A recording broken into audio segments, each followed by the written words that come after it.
Hi, my name is Beth Ponte.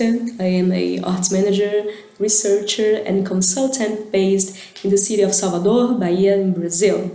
And I'm pleased with this invitation to share some ideas here at Shifting Landscapes. Well, since the beginning of the pandemic in Brazil, I've been involved in two different activities. I am a member of the Observatory of Creative Economy of Bahia, and we are leading national research about the impact of COVID-19 in the creative sector in Brazil. And besides this, as a arts manager, I've been publishing some articles and sharing some ideas I think and I hope can be useful for the cultural sector to think about its future. And some may say that the cultural sector has always been familiar with crisis, and yes, we are, but I really believe that what we are living now is completely different.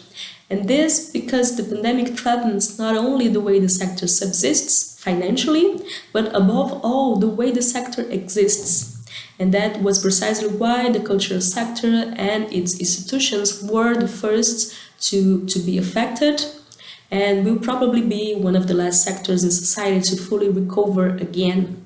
And if it is true that this crisis in the cultural sector is global, it is also true that not everyone is going to be affected the same way and for the same time.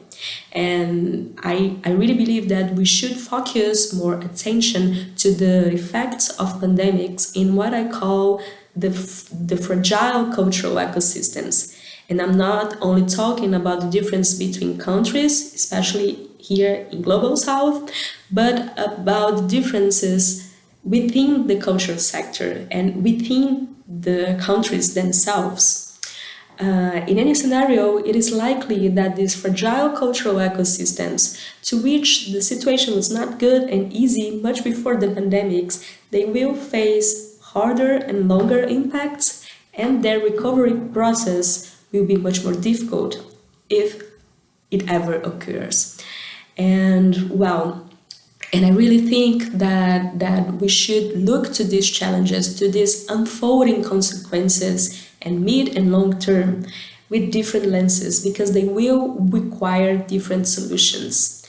And if the cultural ecosystem as a whole is facing a disaster, of course, all the countries, all the regions, they should focus on the priorities that are saving people and organizations. But after this, I really think that we should, as a sector, address ourselves some key questions, like how can sectors and countries less affected help the others?